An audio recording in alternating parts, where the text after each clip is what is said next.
Usually when you write a book, it's the end of a long journey. For me, it was the other way around. I wrote this book, and that was where my journey started. The book was actually not a kind of professional or an intellectual aspiration. It was done for a personal reason. And I was really surprised at the kind of attention that it got. It was self-published, and initially people who I knew were buying it, but very soon the word spread, and in the last year and a half, besides being published by Oxford University Press in Pakistan, the book has been bought by, I get emails from people as far away as Las Palmas and Santiago, and that's been very gratifying. The thing is that this book is just a collection of personal stories. It's nothing more than that. I added little bits of secondary sources to give context to those stories. But what I realized is that the reason this book became popular is because it had not been done before. It was something that these stories had not been told, and we don't know really why they weren't told, and I suspect it's because there were really no listeners. And now the listeners are there, people want to hear the stories, and it's happening. So this is a photo of the Hindus leaving Sindh, and the question, in fact, this is one of the questions which I started thinking about after I wrote the book, and when I traveled with the book and I visited various places in India talking about what I'd learned, and also visited other places where diaspora lives. And I don't really have an answer, but I'm going to share with you some of my thoughts and insights. This starts, when I say wheat, what I mean is that when the Hindus left Sindh, many of them went and settled in Bombay, and of course other places in the world. And in Sindh, they had been used to wheat of a very good quality. In Bombay in particular, they weren't getting that, and it was a problem. They were eating lower quality wheat, and they were eating other grains which they weren't used to. It was post-World War, world of scarcity and rationing. And I remember my mother and my aunts telling me that when their mother was rolling out the rotis to feed them, she would be crying because she had to feed her children such horrible rotis. And I'm thinking to myself, was that really why she was crying? You know, this woman was 40 years old, she had 6 children and another one on the way. She'd left behind everything she'd known, straitened circumstances, a life of uncertainty. But this is what she told her kids, and perhaps that drew them closer. But the Sindhis in general, they didn't speak. They had various reasons not for doing so, but they didn't speak. And one might assume partly it was because of the trauma that they went through, or it could be because of the focus they put into settling themselves. And very soon they were so well settled wherever they went that nobody ever thought of them as having come from anywhere else. They just belonged where they were. And as I said, there were no listeners in those days. It was a tough life. India was just starting out after several years of British rule. So, of course, there are also historic reasons why the Sindh story wasn't as fascinating. Partly, of course, Sindh was never partitioned. And then we didn't have the kind of massacres and slaughters that they had in other parts of India, so, less glamour. Sindhis also, to my knowledge, are very private people. They don't talk. As you might be knowing, we heard about the Lohanas, and some of the Bhaiban Lohanas, they were trading internationally for centuries. Middle of the 19th century, they had settlements, outposts in various other countries. And nobody really knew because they were doing it in such a low-profile way, and it took a French researcher to document this and tell us quite recently. And so they never spoke. And the thing is that if as I realized later, having grown up with a Sindhi mother and not knowing anything about Sindhis, when I started talking to her about her childhood. And I realized that Sindh was this little island, isolated geographically, which means that a unique culture has developed inside. And most of the people who left, they had actually never left Sindh before, so they were going out to new places where they were going to have to start afresh. People couldn't understand their language. Even their body language was different, and they wrote one way. They were going to have to very soon start learning how to write the other way. So I think it was a huge thing that they did, because they never complained. And that's my observation of the Hindu Sindhis who left Sindh. They never complained. They just got on with it, and it was amazing. One of the things it did, what I realized about this, leaving from an island, you're a child. I mean, my mother was 13. You're a child, you're leaving from this protected community, and everything you know is there in it. And then you leave and you go and live elsewhere, and everything is different. And you can never go back to those old places, which, as my mom said, she's 79 years old. When I close my eyes, I can still see those places. But she never spoke about it. And when I was interviewing her for this book, we started off, I'm writing what she's saying, and she said, our families come from 5 villages around Larkana. And one of them is Kerodero, which is my father's village. And then you have Naodero, which is where the Bhuttos come from. Then there's Rattodero, and there's Banguldero. And then she couldn't remember the 5th name.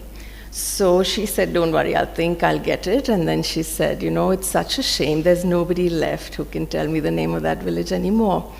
So I had those names in my Google taskbar, and I did enter. And I asked her, could it by any chance be Panjodero? And she was so amazed. She's looking at me and like, how did you know? So that's when I realized that for me, if I'm looking for the name of a village, I would look at a map.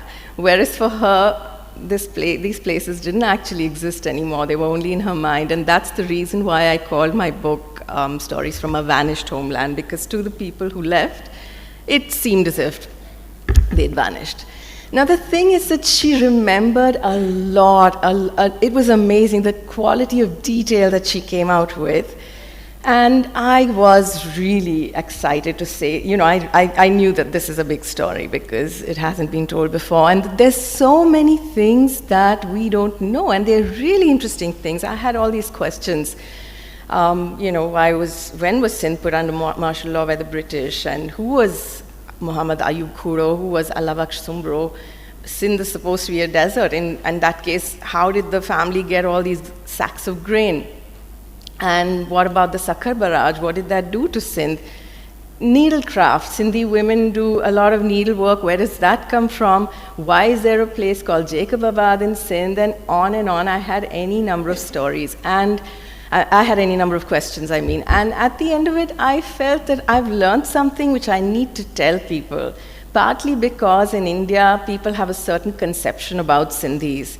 And it's a very strong brand identity, which I'm going to talk a bit about again later. But I wanted to go there and tell them, look, there's more to this story which you don't know. I also wanted to go to the Hindu Sindhis and tell them, look, this is who you are, don't you realize? And also that we have grandparents and great-grandparents who were migrants. The migrant generation is quite close to us. And we never honored, I mean, in a way it's a sacrifice, but more than that, it was just this heroic rebuilding of their lives, which I think we need to appreciate them for. Sadly, most of them aren't there anymore, but we do need to do it. And so that's why, I keep talking about this and I keep writing about it, because I think it's something important. Now, coming back to why they left. I've been told that my grandfather,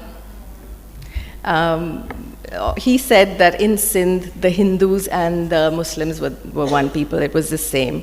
And when I was a kid, I used to think that's because he's a good guy, he's a sensible person. But I realized very soon, after coming here and reading, that he was saying it because it was actually true. And while I was here last time when I came for my book, I was told by so many people, why did you leave? I mean, they're asking me, why did you leave? Why don't you come back? The Hindus left because of a misconception. Well, that's not exactly true. And I did hear a lot of incidents about why people felt they don't want to stay. And the fact is that it wasn't just one family or one group of families. It just, everybody left and they all behaved in the same way. I want to also say that Sindhis, because they left quietly without a fight, they were labeled as cowards. And, thinking about it, I felt that in the value system of that time, you had to show a certain senseless mardangi or machismo. This is Gibraltar, which is a tiny little British colony in Spain. I mean, it's British, but it's attached to the Spanish mainland. And here, one of our Lohana Bhaibans actually set up shop in 1858. There as well, you have this very, very strongly local community. I am going to put my paper up online and the full script of it. So I think I'm just going to tell you quickly that this is Bhai Pratap, this person who you can see here. Very big hero. I won't go into any details about him, but what I wanted to say is that nobody in India remembers who he is. I'm pretty sure nobody here knows who he is, but he's this enormous hero. He did so much, and he has not been enshrined in any way. And he's not the only one. There are a number of heroes of the Sindhi community who have just fallen by the wayside.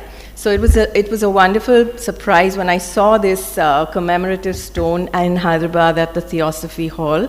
It was built, redone, it was refurbished 50 years after independence, and I love this phrase, sacred memory. Karachi Sweet Mart, now this is about what we have, this is what we have in India. We have Karachi Sweet Mart everywhere. I didn't realize, because I've grown up with this, in my city, Pune, we have 19, at least I've counted 19, and I counted them because we had these friends staying with us from Pakistan, and we were driving around, and they said, why is there so many Karachi Sweet Marts in your city? And then I realized that we don't even think about it as Karachi, we just know it's this Sindhi sweet shop. So just a 2-minute clip before we... इस contract के मुताबिक अगर 15 दिन में तुमने delivery नहीं दिया तो हम तुमको फुटपाथ पे ला सकता है और तुम्हारा घर और तुम्हारा फैक्ट्री नीलाम कर सकता है। तुमने ये कॉन्ट्रैक्ट देखो, तुम्हारा मरा हुआ ब्रदर इन लॉ ने इस पे साइन किया है। इस कॉन्ट्रैक्ट के मुताबिक अगर 15 दिन में तुमने डिलीवरी नहीं दिया तो हम तुमको फुटपाथ पे ला सकता है और तुम्हारा घर और तुम्हारा फैक्ट्री नीलाम कर सकता है। वो तो है सर। बड़ी यहाँ क्या बैठा हुआ है? यहाँ क्यों बैठा हुआ है? जाके काम करो और मेरा पैसा वापस दो। उठो मेरा मुंह क्या देखता है? जा, चल जा। लेकिन सर 15 दिन में ये काम मैं कैसे पूरा करूंगा? अरे वो मेरा प्रॉब्लम थोड़ी है, वो तो तेरा प्रॉब्लम है। अब So I think I'd like to end by saying that we miss out some very special things about Sindhis and patriotic, even though they lost their country, wherever they go, they're very patriotic. They committed to where they're living. And we've seen, in every Sindhi home in India, you'll see Guru Nanak, I traveled everywhere and I found that the Sindhis have carried their traditions everywhere as well as they absorb the local traditions. Family values, if you're my brother, I'll do anything for you, I'll die for you. For me, that's really special. I'm very lucky to have legacy like that. And creativity, I have some slides which again I'll put online, but this, Sindhis are extremely creative. You drive through the countryside. We saw this Zulfiqar's presentation yesterday with the Buddhist rock carvings. It's everywhere, but the most creative thing that the Sindhis did, the Hindus did, is they left their land without anything and they built new lives for themselves. Thank you so much for listening to me.